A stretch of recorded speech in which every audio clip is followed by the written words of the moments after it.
तो जी हाँ, नमस्कार दोस्तों, आप लोग देख रहे हैं भोजपुरी धमाल। और आप सभी को बता दूँ जी, खेसारी लाल यादव जी का आज पहला देवी गीत गाना रिलीज़ हुआ है, वो भी जेम्स ट्यून्स भोजपुरी पर। जी हाँ दोस्तों, इस चैनल से खेसारी लाल का पहला गाना रिलीज़ हुआ है, और वो भी देवी गीत 2023 का पहला गाने का नाम है फूल अड़हुल। जी हाँ दोस्तों, फूल अड़हुल अखिलेश कश्यप, मोनू सिन्हा ने लिखा है, और बहुत ही गाना तो सुनने में ज़बरदस्त है, लेकिन इस गाने पर चोरी का आरोप लगने वाला है। जी हाँ दोस्तों, और मैंने इस गाने को पहले भी सुना है, लाल फूल नीला फूल फूले फूल मैया ते पसंद बाबे अड़हुल।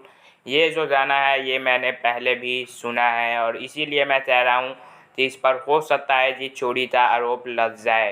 क्योंकि आप लोगों ने गाना सुना होगा, ये सनी पांडे का काफ़ी ज़्यादा फेमस हुआ था रील्स पर, इंस्टाग्राम पर, दोस्ती सॉन्ग।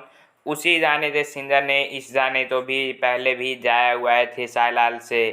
तो हो सकता है इस पर चोरी का आरोप लगाए। आपका क्या कहना है, क्या आपने सुना है या फिर नहीं, कमेंट में ज़रूर बताएं।